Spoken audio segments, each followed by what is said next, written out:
Hi there, Sandra here from the Schwowin's Nest. Thanks for joining me today.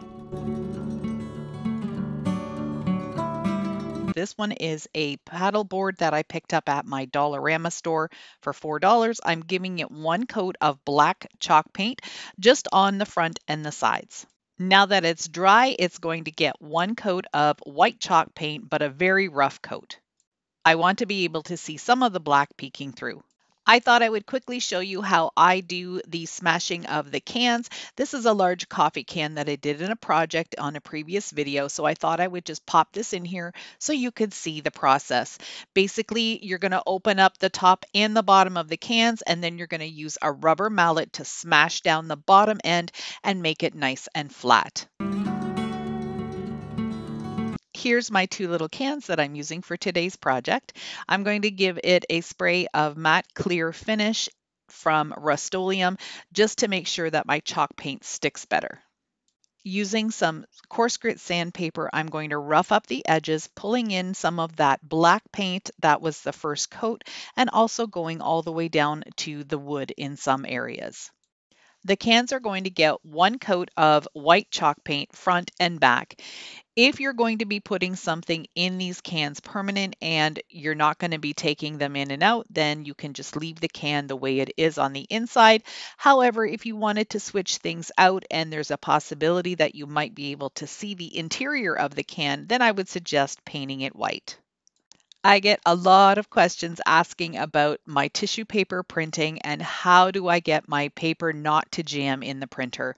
Number one, I'm not sure. I do this for it all the time and it doesn't seem to jam. It could be the type of printer I have. I don't know. It's an HP OfficeJet 8610 inkjet printer. It doesn't jam any of the paper as long as I tape all along the top so that there aren't any open edges of tissue paper, and I do go down the sides just a little bit as well, and that will make sure that none of your tissue paper comes off or jams your printer. You can also tape the bottom, and I just use regular Scotch tape as you see me doing here. I smooth it out, I put the tape on, and then I put it in my printer as normal. So I also have a tutorial on this down in my description box if you want to go take a look at that video as well. So I already have my tissue paper printable on the tissue paper. I've got it ready to go. And now I'm just applying some Mod Podge to the front of the can. I don't want it to be a huge amount of Mod Podge, but just make sure that there's a good amount on there and that it's all covered really well.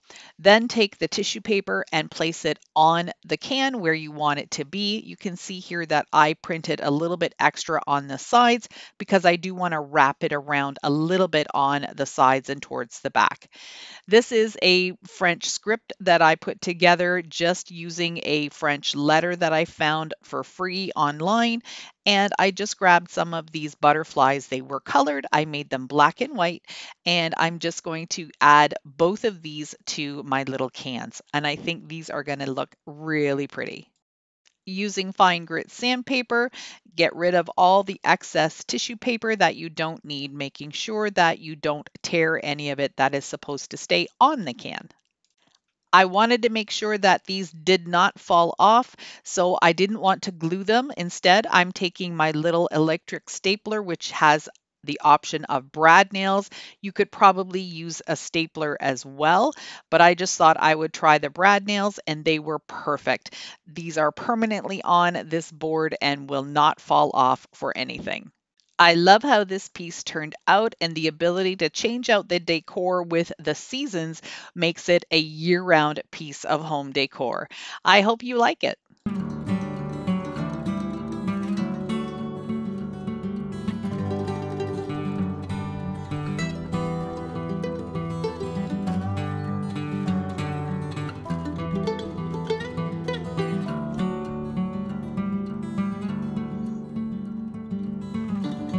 I'd like to take a moment and thank all of my subscribers for supporting my channel. I really appreciate each and every one of you.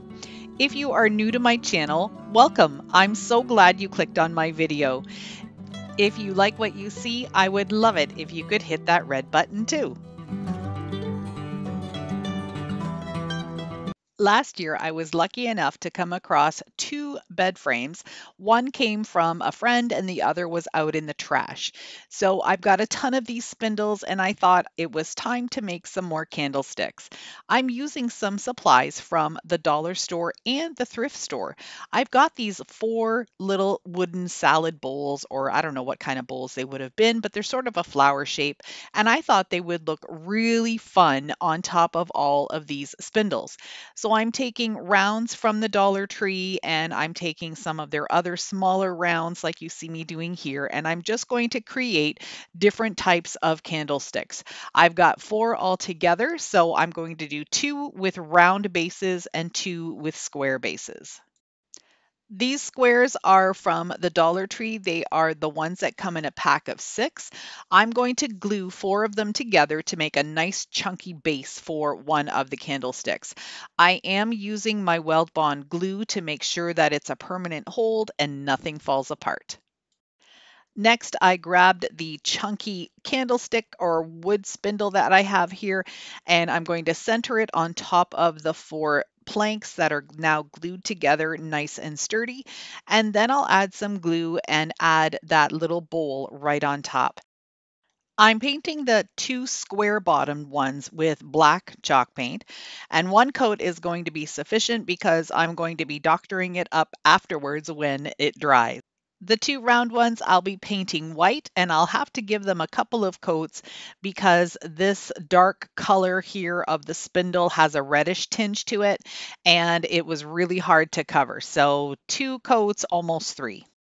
I'm really loving the look of this. I think it's absolutely beautiful. It's really unique and different, and I think making a pair of them is going to be really fun to be able to style them up with candles or with florals and being able to change it out for the seasons. I am using some of my walnut gel stain and I'm going over the wood bowls. They have more of a gold, lighter tinge to them, as you can see the one on the left here. And I wanted to just deepen the color up a little bit. So one coat on the outside and then I'll do the inside of the bowl too. I have a dark brown antique wax in a paste form that I was looking for and I could not find it. So I went ahead and used this gel stain in walnut and just gave the bottom of these two black candlesticks one really good coat. I love how they turned out. They're sort of a brownish black tone, so they're not so stark and they look amazing with the darkened bowl on the top. I thought maybe the gel stain might leave a sticky residue like sometimes the wax does if you don't buff it off, but it didn't. It dried really nice and clean. I didn't have to do any buffing to it. So I think I just found myself a new way to antique black. For the white candlesticks, I'm going to use this Folk Art Home Decor clear wax and I'm going to tint it a little bit of a brown color. I started off with just a little bit. You can see there's about the size of maybe a teaspoon or a tablespoon of wax. And then I just took a couple of little drops of brown paint, which is just the burnt umber that you get at any craft store.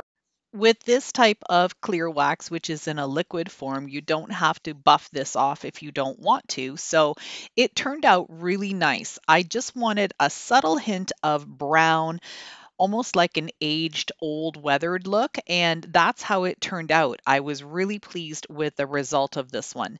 You could see some of the brush strokes a little bit, but I think that added to the character of the piece. I also used the gel stain on both of these bowls to give them more of a really rich, deep walnut color. And I am so excited with how these candlesticks turned out. I think they are so unique and so much fun. You'll have to let me know what you think.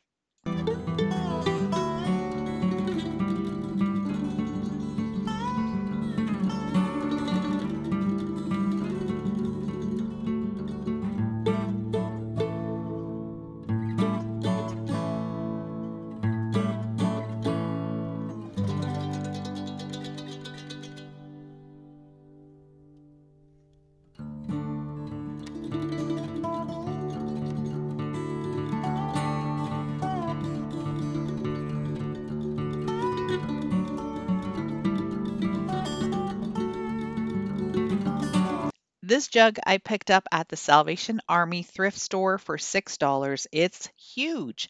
What I wanted to do with it is give it more of a vintage antique look. So the first thing I did, of course, is spray it with my matte clear paint, and then I gave it 3 coats of my white chalk paint. I'm doing this technique that I haven't done for a really long time, and I forgot how much I loved it. It's just using a kitchen sponge that has all the straight edges cut off of it. I just kind of shaped it the way I wanted it to be. And now I'm using a medium gray chalk paint and I'm sponging around the lip of it, and I'm going to go all the way around the edges and then partially down the outside of the jug as well. This was my inspiration. I saw this picture on the Kirkland's website. I like to go and browse there and see what's trending and what is popular for right now. And I really like the look of it. So even though this one is an enamel pot and mine is ceramic, I just wanted to use that for inspiration. So I'm going to go ahead and continue on with this. Now, once I get around the outside, I'm going to be gradually fading away the sponging until it just looks kind of speckled. To get that speckled effect farther down, I just used a much lighter touch and just left whatever paint was on the sponge and used that for the effect. You can see me doing that here. I'm just starting to go out of the top part and just making it lighter and lighter as I go. Now right here you can see a really stark line, but I'm going to do blending more like I did on the other side. So the gray just kind of gradually fades. You can see that here. I wanted to do the handle part way just like in the inspiration, so I needed to switch over to this little chip brush to make sure that I could get into all of the little nooks and crannies around the handle. Once I had the main portion done, then I switched back over to the sponge to just blend it all in and gradually fade it out. I also did that for the bottom, but I only went up a couple of inches, just enough that when the picture was standing upright, you could see some of the gray. I am in love with how this picture turned out, and I'm probably going to do more with maybe some different colors in the future. Let me know what you think of this technique and if I nailed it or failed it.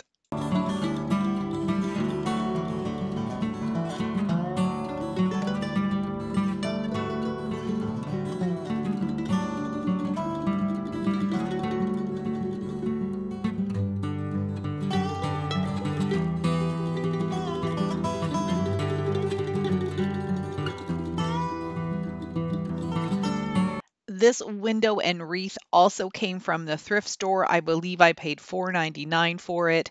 The frame is on its last legs. It's got some wiggliness in the corners, so I'm going to use my HeatnBond glue and some clamps and then just glue it back together, clamp it in place, and let the glue set up. One of the things I love about that HeatnBond glue is that after about 15 minutes, it's pretty well set up and you can very gently begin to work with your project again. Of course, you can't pull on it or bang it or anything like that because it does need 24 hours to totally cure, but I like being able to continue on with my project without fear of it falling apart. This is a metal bucket that I've had in my stash. It was something that I used for a different project that did not sell on Marketplace, so I decided to revamp it for this one. It's already painted white and distressed with the black, so all I'm doing here is adding these decals that I cut out with my Cricut Joy. I'll have this available as a free printable on my website. That link is down in my description box. Using a fairly rough brush, I'm going to very gently distress the frame to make it blend in with the tin and just give it more of an aged and weathered look. I'm using the tin as a window box, so I've already got some pre-drilled holes that were actually there from the last time. So I'm just using my screwdriver and gently screwing in the tin to the frame, and now it's ready to decorate, and you can put whatever you want in here and maybe even change it out for the seasons as well.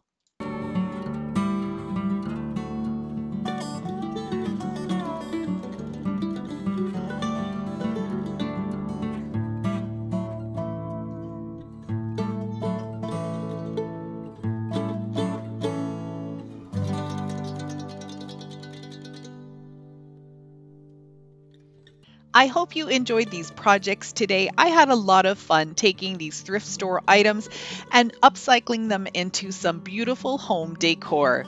I'd love it if you could give me a thumbs up. That tells YouTube you like my video and they promote it more. If you're not already subscribed to my channel, please do me a great big favor and hit that red button. Make sure you're subscribed and don't forget to click on the notification bell and select all so you don't miss out on anything I post in the future. Thanks so much for watching. Bye for now.